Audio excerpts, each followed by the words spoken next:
बंगाल के अंदर ऐसी लड़कियों को लाया जा रहा है और फिर डिबेट में बिठाया जाता है। और नाम मत लीजिएगा, हम नाम नहीं ले रहे हैं किसी का। बंगाल की भी एक एमपी है टीएमसी की, बदकिस्मती कह लो कि वो एक हाजी की बेटी भी है। बाकायदा उसको डिबेट पे लाया जाता है, बिठाया जाता है और बाकायदा उसकी जबान से कहलवाया जाता है। और वो कहती है कि इस्लाम में कहां मना है, इस्लाम तो इंसानियत सिखलाता है। अगर हमने किसी गैर मुस्लिम से शादी कर ली तो क्या वो इंसान नहीं है? और इंसान का पाठ सबसे ज्यादा तो हमारे धर्म ने, हमारे मजहब ने पढ़ाया है। ये इस्लाम का प्रचार करेंगी टीवी डिबेटों के अंदर, ये जाके इस्लाम का इंट्रोडक्शन कराएंगी और परिभाषा बतलाएंगी कि इस्लाम क्या है। ऐसे लोगों को बिठाया जाता है, ऐसे लोगों को। और बदकिस्मती से एक चैनल वाले ने मुझे भी बुलाया था। सोचा कि जर्जी साहब बहुत चैलेंज करते हैं, डिबेट बुलाऊं। गया, एक पर्चा मेरे हाथ में पकड़ा दिया। सवाल 5 मिनट के बाद कहने लगा कि पढ़ लिया सवाल? मैंने कहा जी, करिए, इसका जवाब मैं दूंगा। उसने कहा नहीं आपको जवाब नहीं देना है। हमने कहा क्यों, क्या हुआ? उसने दूसरा पर्चा पकड़ा दिया। ये सवाल थे, ये जवाब है, आपको ये जवाब देना है। मैंने कहा सवाल भी आपके, जवाब भी आपके? कहा जी। मैंने कहा मेरा फायदा? बोला 10,000 रुपये दे दूंगा बाद में। मैंने कहा सवाल आपके सख्त हैं, मुझे कबूल हैं, मंजूर हैं, लेकिन जवाब मुझे आपके मंजूर नहीं है। जवाब वो है, जवाब तो मैं दूंगा। बोले फिर आपको डिबेट में नहीं रखा जाएगा। मैंने कहा और जो लोग आते हैं, मुसलमान लोग, मौलाना लोग, साफ कह रहा है, क्या मालूम है, सब 10,000 रुपये लेते हैं। इसीलिए मैंने बंगाल की धरती पे कहा था कि जो आज डिबेट में बैठ रहे हैं जो मौलवी लोग, ये हमारे कायद नहीं है, हमारे रहबर नहीं है, हमारी आवाज ये नहीं उठा रहे हैं।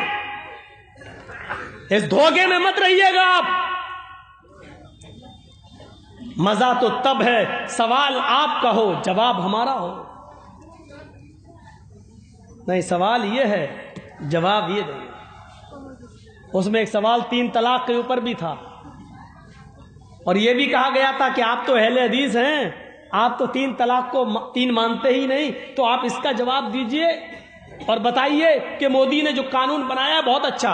मैंने कहा वो हमारा पर्सनल मसला है, 3 तलाक 3 या 1 ये हमारे घर की लड़ाई है, लेकिन इसके जवाब में आप ये हमसे कहलवा रहे हैं कि मोदी जी ने बहुत अच्छा कहा।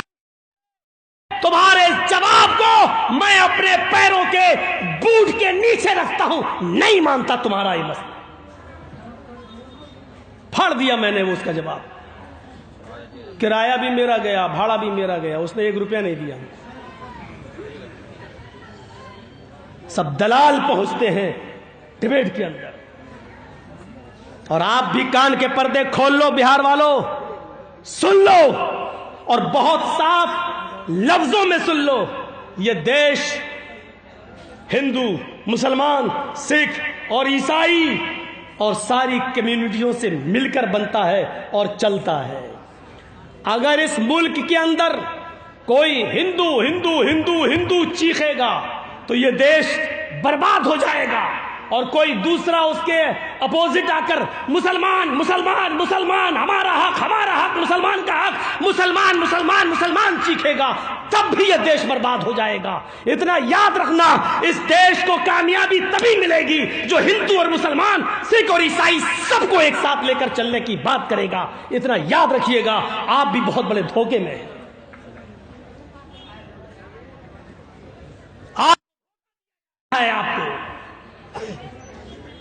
आपको अंधेरे में रखा जा रहा है।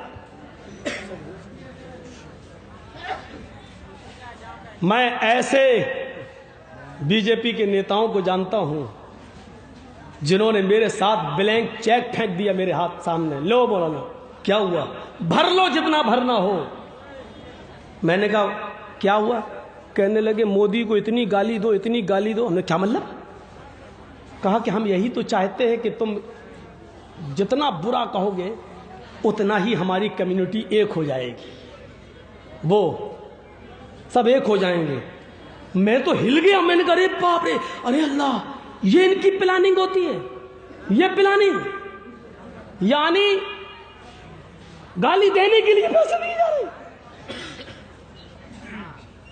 ये सूरत हाल पैदा हो रही है। इतनी गंदी हो गई है सियासत, इतनी गंदी हो गई है राजनीति। इसलिए याद रखो मेरे भाइयों, ये देश सिर्फ हिंदू हिंदू कहकर नहीं चलेगा, सिर्फ मुसलमान मुसलमान कहकर नहीं चलेगा। सारी पार्टियों ने हमें लूटा, इसमें कोई शक नहीं, हमारा कोई नहीं, इसमें कोई शक नहीं। हम किससे उम्मीदें रखें? कौन है हमारा? कौन है? किसी भी सियासी पार्टी ने, जितनी भी है भारत के अंदर, किसी ने भी हमारे साथ इंसाफ नहीं किया है। इंसाफ, लेकिन यह दौर अपना पूरा इंसाफ मांगने का नहीं है। यह वक्त ऐसा है जैसे मेरा पैर खराब हो चुका हो और उसको काटा जाना जरूरी हो, और डॉक्टर ने यह कह दिया जर्जी साहब अपना पैर बचाना है, या पैर को बचाने के चक्कर में अपनी जान बचाना है, या अपना पैर बचाने के चक्कर में अपनी जान को गंवाना है।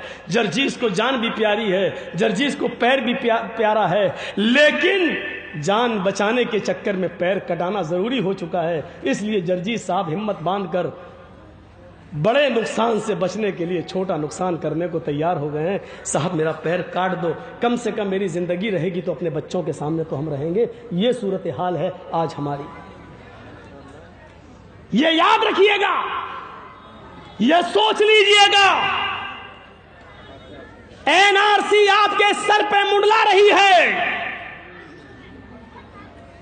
ये किसान आंदोलन में अगर कामयाब हो गए ना आज, तो ये मान के चलिएगा कि अब ये अगला निशाना फिर ये बोलेंगे इतना बड़ा एहतिजाज जब हमने नाकाम कर दिया तो अब लागू कर दो ये। और यहां अगर फेल हो गए तो उनको डर यही है कि अब फिर मुसलमान लोग कहीं फिर से एनआरसी और सीए के खिलाफ मोर्चा ना खोल लें और किसान भी उनकी मदद के लिए ना आ जाएं। ये सब हमारे सरों पे मुंडला रही है, ये सारी चीजें हमारे सामने मौजूद हैं, ये याद रखना। तकरीर करता हूं मैं मालदा में, बोला मैंने मालदा में, जीते तो वतन मुबारक, हारे तो कफन मुबारक। बोले हम मालदा कलिया चक में, और केस होता है मौलाना जर्जीस के ऊपर इटावा में, मेरे यहां। सोच रहे हैं आप? बोलते हैं यहां, केस होता है वहां, और केस होने के बाद आज तक अभी तक कोई वारंट भी नहीं आता है। धारा 153 लगी हुई है, यानी अगर साबित हो जाए तो 3 साल की सजा है इस जुर्म में, 3 साल की। इतनी बड़ी 3 साल की सजा जिस धारा में हो, अभी तक 1 साल हो गया, कोई सम्मन नहीं, वारंट नहीं, बस डराने के लिए 153A लगा हुआ है, 153, ताकि दोबारा आवाज ना खोली जाए। किसी पार्टी में अभी मैं शामिल हो जाऊं, किसी भी पार्टी में अगर मैं चला जाऊं, बीजेपी छोड़कर किसी भी पार्टी में चला जाऊं, तो अभी हम अंदर हो जाएंगे, अभी हम अंदर हो जाएंगे। क्यों? प्रेशर बनाने के लिए। देखो फला पार्टी बुलवा रही है, यह सूरत हाल हो चुकी है।